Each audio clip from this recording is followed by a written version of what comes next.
అధ్యాయము 1వ వచనం నుంచి చదువుకుందాము. ఆదాము తన భార్య అయిన అవ్వను కూడినప్పుడు ఆమె గర్భవతి అయి కయ్యూనును కని యెహోవా దయ వలన నేను ఒక మనుషుని సంపాదించుకున్నానని తర్వాత ఆమె అతని తమ్ముడగు హేబేలును కనెను. హేబేలు గొర్రెల కాపరి, కయ్యూను భూమిని సిద్ధపరచువాడు. కొంతకాలమైన తరువాత కయ్యూను పొలము పంటలో కొంత యెహోవాకు అర్పణగా తెచ్చెను. హేబేలు కూడా తన మందలో తొలిచూలున పుట్టిన వాటిలో గోవిన వాటిని కొని తెచ్చెను. చాలండి. చక్కటి మాటలు దేవుడు మన కోసం పొందుపరచబరిచాడు. ఒకనొక సమయంలో పూర్వకాలం అంటే అసలు ఇది ఎప్పుడు జరిగినటువంటి విషయం అంటే ఆదిలో. అందుకనే ఈ కాండం అంతటిని కూడా ఏమన్నారంటే, ఈ భాగాన్ని అంతటిని కూడా ఆది కాండం అన్నారు. ఆది కాండం అంటే ఉగాది అంటే అర్థం ఏంటంటే, అంటే ఒకసారి నాకు స్టూడెంట్ చెప్పాడు, సార్ సంవత్సరం అంతం అయిపోతుంది కదా, అందుకని మనం ఉగాది అంటున్నాం. అంటే సంవత్సరం లాస్ట్లో అంటారా, సంవత్సరం ముందులో అంటారా? ఉగాది అంటే వచ్చేటువంటి తెలుగు ఎట్టయిపోయిందంటే, ఉగాది అంటే లేదంటే ఆది అనగానే శివరు అనుకుంటున్నారు. ఆది అంటే మొదటిది. కాబట్టి ఈ గ్రంథము ఇప్పటి నుంచి అంటే ఈ గ్రంథం ఫస్ట్లో ఉన్నటువంటి గ్రంథం. ఈ గ్రంథంలో దేవుడు తెలియపరిచినటువంటి జరిగినటువంటి ఒక స్టోరీ ఉంది. జరిగినటువంటిదే, జరగందేమి రాయబల్లా ఇందులో. ఇది జరిగినటువంటిది ఏమిటంటే, ఆదాము అవ్వను ఇద్దరిని కూడా దేవుడు సృష్టించి వారిని ఒక ఏదైనా వనంలో పెట్టి వాళ్ళు తప్పు చేసినప్పుడు బయటికి పంపించేసి వాళ్ళకి తర్వాత ఏమి ఇచ్చాడంటే పిల్లల్ని ఇచ్చాడు. పిల్లల్ని ఇచ్చాడా, వాళ్ళు తీసుకున్నారా? అక్కడ రాయబడి ఉంది కదా, ఏమంటుంది అవ్వమ్మ? దేవుని దయ వలన నేను ఒక మనుష్యుని దేవుని దయ వలన వచ్చిందని చెప్పిందా, నేను సంపాదించానని చెప్పిందా? దేవుని దయ వలన నేను ఒక మనుషుల్ని అంటే అర్థం చేసుకోవాల్సింది ఏంటంటే, దేవుడే ఇవ్వాలి. వాళ్ళకు దేవుడే ఇచ్చాడు, పిల్లల్ని ఇచ్చాడు. ఇద్దరు పిల్లలు కూడా ఒకటి పేరు కయ్యూన్ అని పెట్టారు, ఇంకోటి పేరు హేబేల్ అని పెట్టారు. వాళ్ళిద్దరూ కూడా చక్కగానే ఉంటున్నారు. ఈ దైనందికమైనటువంటి జీవితంలో ఎవడి పనులు వాడు చేసుకుంటున్నాడు. ఒకడేమో గొర్రెలు కాస్తున్నాడు, ఇంకొకడేమో పొలంలో పని చేస్తున్నాడు. ఆదాముకు అనిపించింది, దేవుడు నాకు ఇంత కష్టపడి నాకు ఇద్దరు పిల్లల్ని ఇచ్చాడు, దేవుడి గారు నాకు చాలా సంవత్సరాలు దూరం ఏర్పడింది, మరలా నేను దేవుడితో ఏం చేసుకోవాలి, సంబంధం దృఢపరుచుకోవాలనుకొని నాకు ఇంత ఇచ్చినటువంటి దేవుడికి నేను కొంత ఇస్తే బాగుంటుంది అనుకొని ఏమనుకున్నాడంటే, వాళ్ళకి ఇద్దరు కుమారులను పిలిచాడు. ఎందుకని ఇద్దరు కుమారులను పిలిచాడంటే, అతడు ఆదాము అన్నటువంటి వ్యక్తి ఎవరు అసలు? దేవుడికి ఏమవుతాడు? కుమారుడు అవుతాడు. అప్పుడు కయ్యూను హేబేలు ఏమవుతారు? మనవాళ్ళు అవుతారు. అంతే కదా, మనం అందరం కూడా ముందు మనవరాళ్ళం అట్లా అనుకోవాలి మనం. అంటే ఆదాము యొక్క ఏమో తండ్రి అవుతాడు, వీళ్ళకేమో తాతయ్య అవుతాడు అన్నమాట. అయితే ఈయన గమనించింది ఏంటంటే, దేవుడు ఒకవేళ నేను వెళ్తే నన్ను ఏమన్నా తృణీకరిస్తాడేమో, కానీ ఈ పిల్లలు వెళ్తే ఆయన ఏమి అండవు. వాళ్ళు ఇస్తే ఏదైనా సరే తీసుకుంటాడు. ఒక మాట రాయబడి ఉంది కదా, ఆ యొక్క కీర్తనకారుడు అలాగే తర్వాత ప్రభువారు కూడా అనేక చోట్ల మాటను గుర్తు చేశారు. బాలుర యొక్కయు చంటి పిల్లల యొక్కయు స్తుతుల మూలముగా నువ్వు ఒక దుర్గమును స్థాపించి ఉన్నావు అన్నాడు. అంతేనండి. ఎవరి గురించి అంట ఇదంతా? బాలుర మూలముగాను, అంటే బాలుర యొక్కయు చంటి పిల్లల యొక్కయు స్తుతుల మూలముగా నువ్వు ఒక దుర్గమును ఎందుకని ఆ మాట చెప్పారంటే, పెద్దవారైన తర్వాత ఎవరో ఈ ఆదాము కానీ అవ్వ కానీ తప్పు చేశారు. వాళ్ళ పిల్లలు ఏమైనా చేశారా? చిన్నపిల్లలుగా ఉన్నప్పుడు అసలు ఒకసారి అర్థం చేసుకుంటే ఈ తాత నాన్న అన్నటువంటి ఫీలింగ్స్ ఏవైతే ఉంటున్నాయో మనం అనుభవిస్తున్నాం కదా. ఒక తాత అనుకుంటాడు మనవరాలను చేతిలో పట్టుకుంటున్నప్పుడు, మనవని చేతిలో పట్టుకుంటున్నప్పుడు ఎంతో సంతోషిస్తాడు. ఆ సంతోషం అసలు మనం కాదు. ఈ సంతోషం ఎవరు పడ్డారు ఇప్పుడు? అసలు దేవుడు పడ్డాడు ఆ సంతోషం ఫస్ట్లో, ఆదిలో. ఆ సంతోషపడ్డది అసలు మనమేమనుకుంటామంటే, మనం చూస్తూ ఉంటాం. ఆ చిన్నపిల్లల్ని ఎంతమంది చూస్తున్నాం మనం చూసినప్పటికీ కూడా మన చేతిలో ఉన్నటువంటి తాతలైన వాళ్ళు, తండ్రులైన వాళ్ళు ఆ పిల్లలను చేతిలో పెట్టుకున్నప్పుడు ఎంతో ఆనందపడతారు. అసలు ఆ టైంలో అటువంటి సమయం అంటే అది. అప్పటి వరకు చిన్నపిల్లలే లేరు. అప్పటి వరకు ఆదాముని అవుని ఎలా సృష్టించాడు దేవుడు? యవనస్తుడిగా చేశాడా, చిన్నపిల్లడుగా చేశాడా? యవనస్తుడిగానే చేశాడు. కాబట్టి చిన్నపిల్లలే లేరు. ఫస్ట్ చిన్నపిల్లలు ఎవరు అంటే ప్రపంచం మొత్తం మీద కూడా కయ్యను, హేబేలే. అలా చూసినప్పుడు ఆ తాత హృదయం ఎలా అనిపిస్తుందో దేవుడి హృదయం కూడా అట్లా అనిపిస్తుంది. కాబట్టి వీళ్ళకి ఏమని చెప్పాడంటే, ఆదాము పిలిచి మీ ఇద్దరు కూడా మంచి ఒక అర్పణ అర్పిద్దాం. అర్పణ అంటే దేవుడికి ఏదన్నా మనం ఇద్దాం, మీకు తోచింది తీసుకోండి అంటే కయ్యూని వెళ్ళి అతడి పంట పొలంలో నుంచి కొంత తీసుకొచ్చాడు. హేబేలు వెళ్ళి అతడి గొర్రెల మందలో తీసుకొని వచ్చాడు. ప్రార్థన చేశారు, బలిపీఠం దగ్గర పెట్టారు. మరి కయ్యూని పెట్టాడు ఫస్ట్. కయ్యూని దేవుడు తీసుకోలేదు. ఏం పెట్టాడు? అతని దగ్గర ఉన్నటువంటి పంట పొలంలో కొంత తీసుకొచ్చి పెట్టాడు. తర్వాత హేబేలు పెట్టాడు. హేబేలు ఏమని పెట్టాడు? కొన్ని గొర్రెలను తెచ్చాడంట. కొన్ని చిన్న గొర్రెల్ని, తొలిచూలుగా పుట్టినటువంటి గొర్రెలని తీసుకొచ్చి పెట్టినప్పుడు దేవుడు ఏం చేశాడంటే ఆర్డర్లు తీసుకున్నాడు.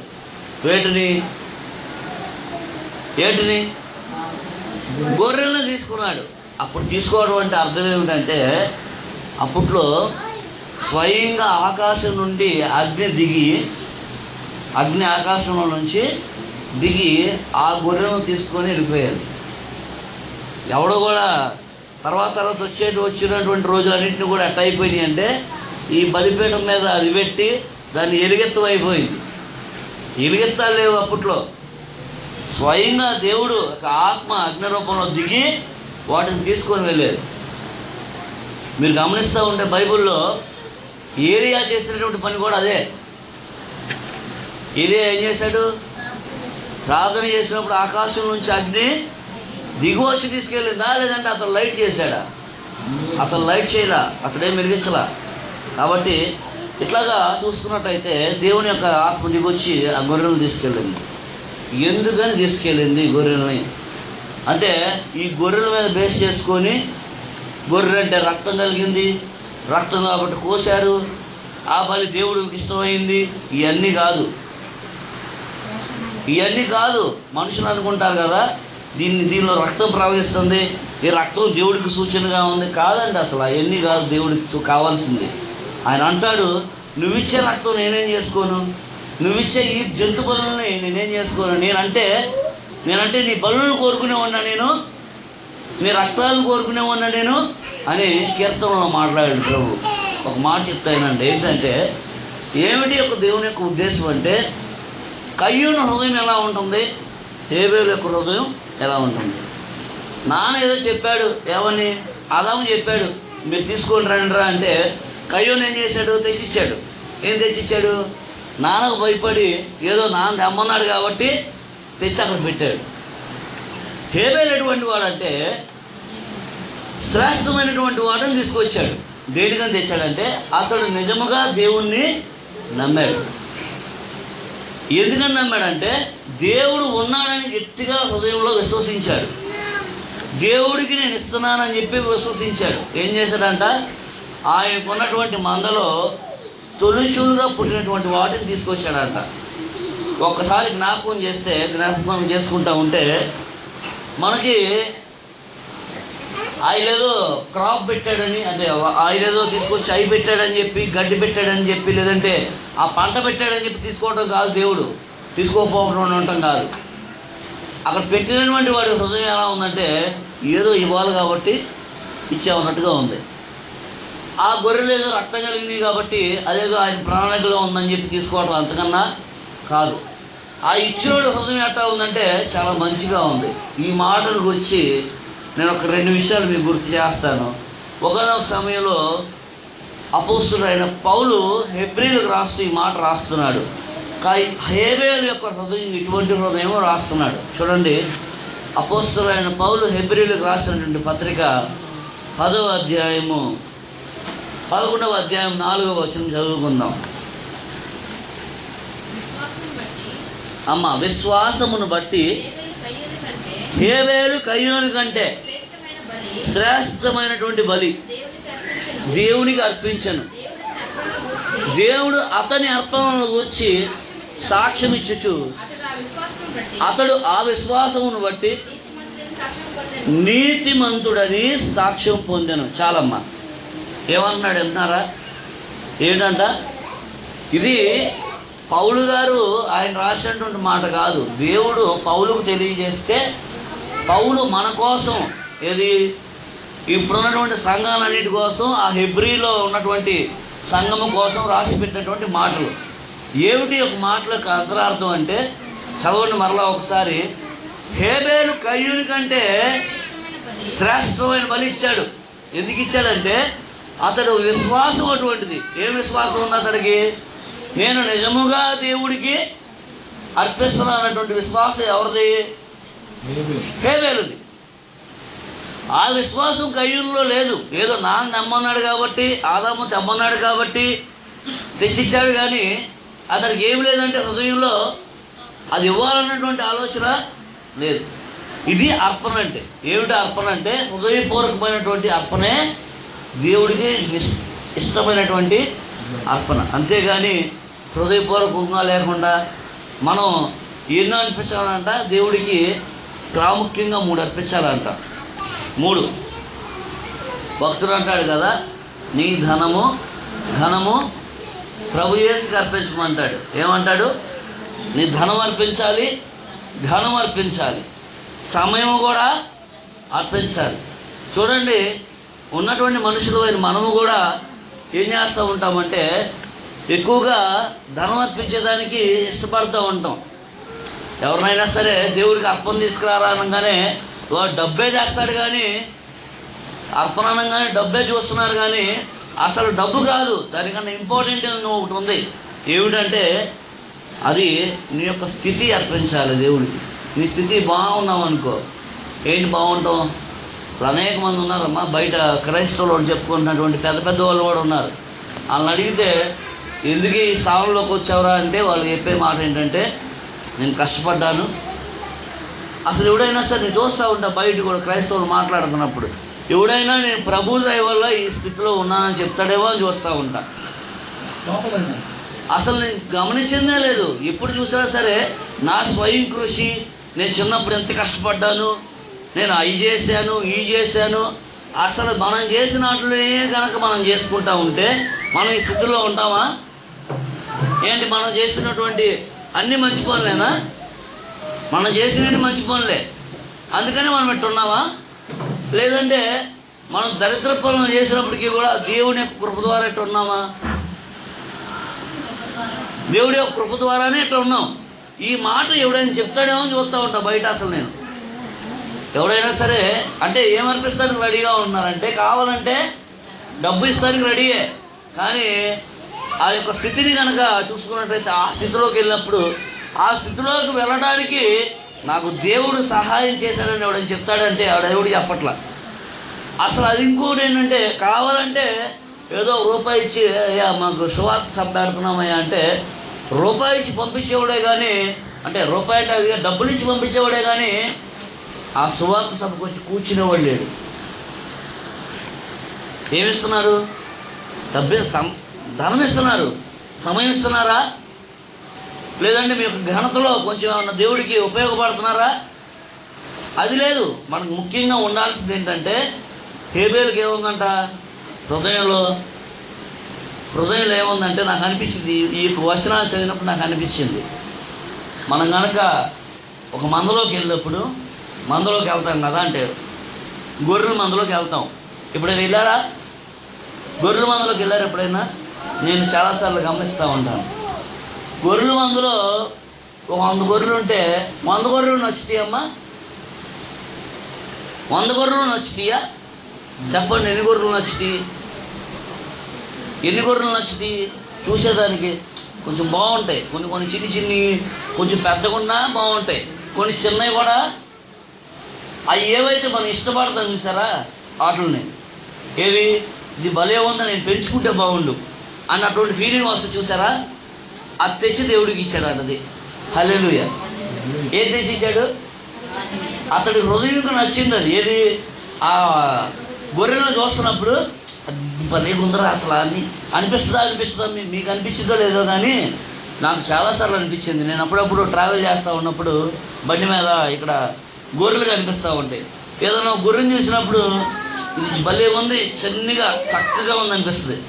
అటువంటి గొర్రెలు హృదయంకి ఏమనిపించింది? ఇప్పుడు చాలా బాగున్నట్టు అనిపించింది మనకి. దాన్ని తెచ్చుకొచ్చి ఎవరికి ఇచ్చాడంటే దేవుడికి ఇచ్చాడు. కయ్యూను వెళ్ళాడు. ఏం చేశాడు? ఏదో గడ్డి పాలను తీసుకొచ్చి చేసేస్తే తెమ్మన్నాడు కాబట్టి తీసుకెళ్ళాలి అని చెప్పి ఏం చేశాడు? ఆయన దగ్గర ఉన్న మోపుల్లో తీసుకెళ్ళి, ఏం లేదంటే మెచ్యూరిటీ లేదు. ఎక్కడ మెచ్యూరిటీ? ఎక్కడ లేదు? ఆలోచనలో మెచ్యూరిటీ లేదు. ఏముంటుందని ఎప్పుడు చూసినా సరే లోకపరంగా ఆలోచిస్తున్నాడు. హేబేలు ఎటువంటి వాడంటే, హేబేలు రాయబడింది కదా, అతడు దేవుని యొక్క దృష్టిలో నీతిమంతుడుగా తీర్చబడ్డాడు. ఎందుకని నీతిమంతుడిగా తీర్చబడ్డాడంటే అతడి ఆలోచన మంచిది. దేవుడి ఆలోచన ఉత్తమమైన దాన్ని నేను దేవుడికి ఇద్దాం అనుకోవడం అది ఆలోచన. అర్థమైందా? మరి కయ్యూను ఎటువంటి వాడు, హేబేలు ఎటువంటి వాడో తెలుసుకున్నాము. కయ్యూను ఎటువంటి వాడు అంటే అతడు మంచివాడు కాదు. చూడండి ఒకసారి 1వ యోహాను పత్రిక, యోహాను రాసినటువంటి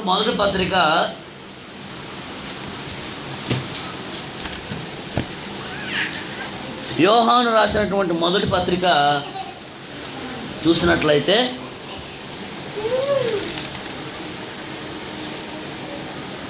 3వ అధ్యాయము, యోహాను రాసినటువంటి మొదటి పత్రిక 3వ అధ్యాయము 12వ వచనంలో ఆ మాట చెప్తాడు. ఇది యోహాను గారు రాసినటువంటి మొదటి పత్రికలో ఉంది. చూడండి, మనము కయ్యూని వంటి స్వభావము గలవారమై ఉండరాదు. వాడు దుష్టుని సంబంధి అయిన వాడయ్యుండి తన సహోదరుణ్ణి చంపాను. ఏమంటున్నాడమ్మా? ఇప్పుడు 2 ట్యాగ్లైన్లు నేను గుర్తు చేస్తున్నాను. ఒకటి కయ్యూను గురించి, రెండోది హేబేలు గురించి.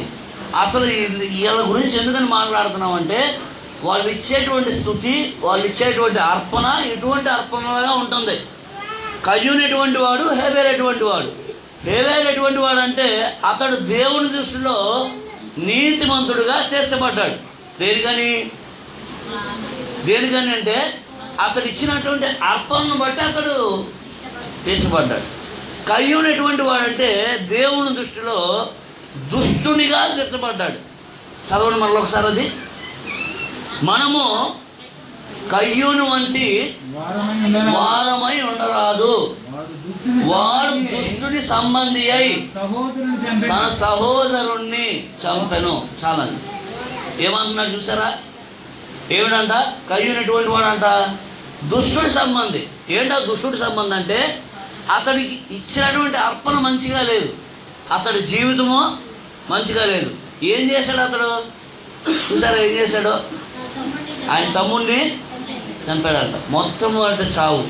అసలు నిజంగా నాకు అనిపిస్తుంది ఇట్లాంటి విషయాలన్నీ కూడా బైబిల్లో చదువుకుంటున్నప్పుడు ప్రతిదీ కూడా దేవుడు అనుభవించాడు ముందు. మనం ఏదో అనుకుంటాం చావుకు సంబంధించింది. కానీ అమ్మా నేను ఒక విషయం గుర్తు చేస్తాను. అసలు చావు అనేది లోకంలోకి ఎప్పుడు వచ్చింది అనుకుంటున్నారు? కయ్యూనుతో వచ్చిందా, ఆదాముతో వచ్చిందా? చక్కగా చెప్పండి నాకు. కయ్యూనుతో వచ్చిందా, ఆదాముతో వచ్చిందా? ఈ ఫలము నువ్వు తిని రోజున నిశ్చయముగా నువ్వు చచ్చెదవు అన్నాడు. మరి చచ్చాడా లేదా? దేవుని దృష్టిలో ఏమయ్యాడు? మరి ఆ చావు మొట్టమొదటిగా ఎవరు అనిపించారమ్మా? ఆ బాధ ఎవరు అనిపించారు? ఫస్ట్ దేవుడు. ప్రతి విషయం కూడా ఒక తల్లిదండ్రులకి కుమారుడు పుట్టినప్పుడు ఎంత ఆనందం ఉంటుందో, అట్లాగే కుమారుడు చచ్చినప్పుడు ఎంత బాధ ఉంటుందో కూడా దేవుడు అనుభవించాడు. మనం అనుకోవద్దు, మనమేమనుకుంటామంటే ఈ బాధ నాకే వచ్చిందా, ఇదేంట్రా నువ్వే పోయావు, ఇవన్నీ కూడా పిచ్చి మాటలు. ఇవన్నీ కూడా అనుభవించింది ఎవరు అనుకుంటున్నారు? మొడ్డు ఆ దేవుడు అనుభవించాడు ఇవన్నీ. ఆయన ఎంత కష్టపడి ఉంటాడు చూసారా.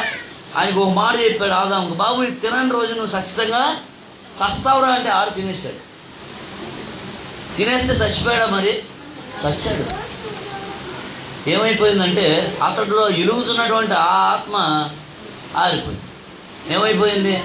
అతడికి ఏం తెలిసిపోయింది? ఇప్పుడు అతడు దిగంబరిగా ఉందని అతడికి అర్థమైపోయింది. ఈ బాధ అంతా కూడా దేవుడు అనుభవించాడు. అట్లే మనవరాళ్ళు వచ్చేటప్పటికి ఈ మనవళ్ళు అంటే ఈ కయ్యూను హేబేలు కూడా ఎటువంటి వాళ్ళు అంటే ఆడు చేసినటువంటి ఆ పాపం ఏదైతే ఉందో రిఫ్లెక్ట్ ఉంటుంది ఎక్కడో చోట, రిఫ్లెక్ట్ అవ్వాలి కదా. ఎవరి రోజు మీదకో ఊరి మీద రిఫ్లెక్ట్ అవ్వాలి. అది కాస్త ఊరి మీదకి అయిందంటే వచ్చేసింది. అక్కడ వీళ్ళిద్దరు యొక్క మనస్తత్వాలు ఎటువంటి అంటే చిన్నోడు అంటే పెద్దోడికి పల్ల ఏం చేశాడు? చంపేశాడు. కానీ అతడు చిన్నవాడి యొక్క మనసు ఎటువంటిదంటే నిర్మలమైనది. కాబట్టి అది ఇందా చదివారు కదా హెబ్రీలకు రాసినటువంటి పత్రికలోనే ఆ కింద రాస్తాడు, అతడు చనిపోయినను అతని యొక్క రక్తము దేవుని వద్ద మొరపెట్టిందంట. ఎందుకనంటే అతడు హృదయం అతడిలో ఉన్నటువంటి హృదయము మామూలు హృదయం కాదు. అది అతడికి ఎంతో మంచి హృదయం ఉంది. అతడు ఇచ్చినటువంటి అర్పణ మామూలు అర్పణ కాదు, హృదయపూర్వకమైనటువంటి అర్పణ దేవుడికి. అందు నిమిత్తంగా అతడు చంపబడ్డాడు. అయినప్పటికీ అతడి యొక్క రక్తంలో ఏముందంట? ఇంకా జీవము దేనికి అవసరం ఉందంటే అతని యొక్క అర్పణ మంచిగా ఉంది. మనం వస్తున్నాం, మనం ఓన్లీ ఏదో కొంచెం మాటలు వేసి వెళ్ళిపోవటం ఇవి కాదు, లేదంటే ఏదో చందా పట్టున్నాను కానీ గబగబా తీసుకొచ్చి చేసేయటం అవి కాదు.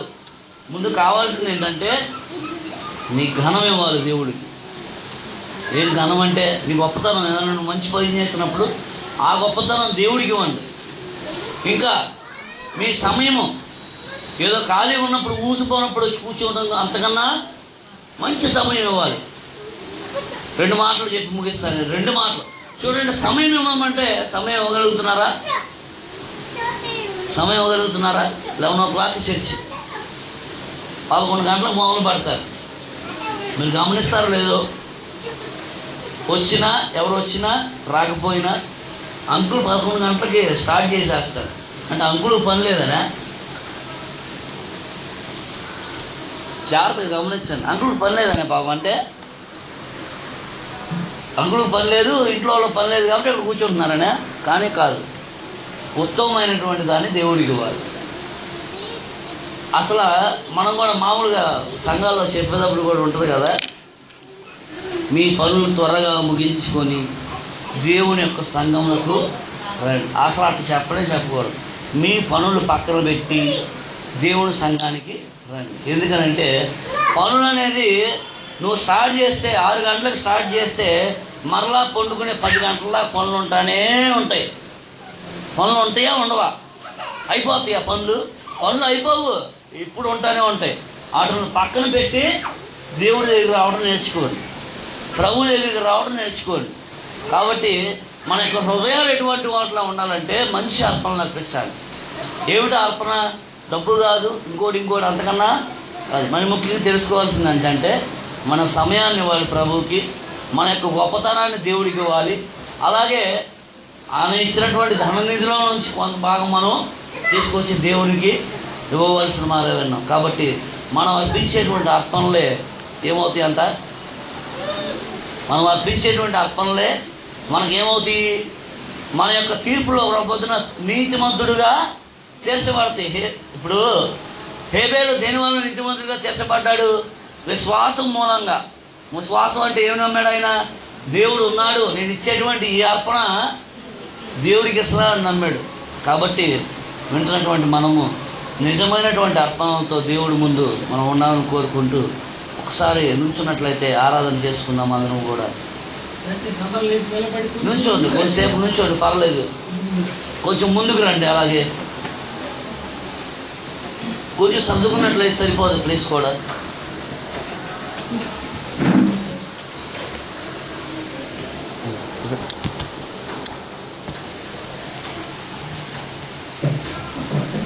ప్రభువును స్తుతించుకుందాం. కళ్ళు మూసుకున్నట్లయితే అందరం కూడా ఒక పాట పాడి ప్రభువుని ఆరాధిద్దాం.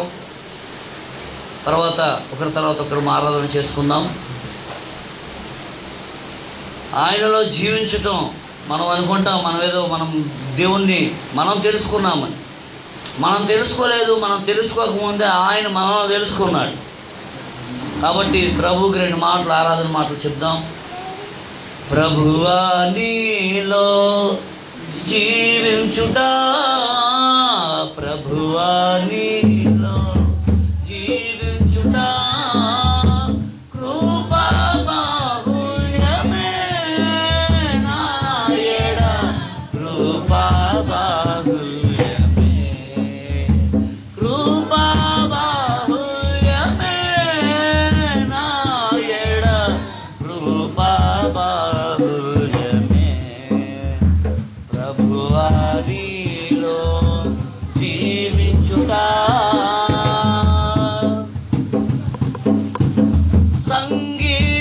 సంగీతములాయే వేణు తుఫానులన్నీయు,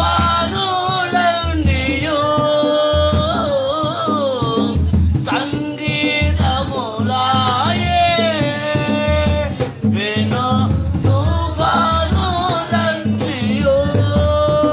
సమసిపోవునే నీ నామస్మరణలో, సమసిపోవునే నీ నామస్మరణలో, సంతసముందే నామధేయంతో, సంతసముందే నామధేయంతో, ప్రభువా నీలో జీవించుట, ప్రభువా నీలో జీవించుట. పాప నియమమును బహు దూరముగా చేసి, పాప నియమమును బహు దూరముగా చేసి, పావనాత్మతో పరిపూర్ణమై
యేసుకు స్తోత్రం. కావున అందరం ఒకరి తర్వాత ఒకరు ప్రభుని ఆరాధిద్దాం. పరిశుద్ధుడా, మహాగణుడా, మహోన్నతుడైన దేవా, యేసుక్రీస్తు ప్రభువా, నీ యొక్క పరిశుద్ధమైన నామానికి వందనాలు, స్తుతులు, స్తోత్రాలు చెల్లించుకుంటున్నాను ఆయన. ఈ యొక్క పునరుత్థాన దినంలో నాయన మీ యొక్క నామాన్ని స్తుతించి ధ్యానించుకోవడానికి నాయన ఈ ఇచ్చిన కొల్లాన్ని బట్టి మీకు వందనాలు, స్తుతులు, స్తోత్రాలు చెల్లించుకుంటున్నాను ఆయన. పరలోకం నుండి నాయన భూలోకానికి వచ్చిన ఆయన మాకు నూతన జీవం ఇచ్చి నీ యొక్క రాజ్యంలో నాయన వార్తలు చేసిన దాన్ని బట్టి నీకు వందనాలు, స్తుతులు, స్తోత్రాలు చెల్లించుకుంటున్నాను ఆయన. చేయబడిన నాయన మళ్ళీలాగా నాయన మా యొక్క జీవితాలు నాయన మేము మా యొక్క జీవితాలు ప్రజాచరించే భాగ్యం నాయన అటువంటి మనస్తత్వం మాకు దయచేయమని వేడుకుంటున్నాం నాయన. ఈ యొక్క వారంలో నాయన సంఘం ఎలా, నా కుటుంబం ఎలా, నా వ్యక్తిగతంగా నా ప్రయాణంలో ప్రతి విధమైన పనులను తోడుగా నీడగా ఉన్నాను. దాన్ని బట్టి నీకు వందనాలు, స్తుతులు, స్తోత్రాలు చెల్లించుకొని స్తుతి ఆరాధన క్రీస్తు పేరిట ఆరాధించాము తండ్రి. ఆమేన్.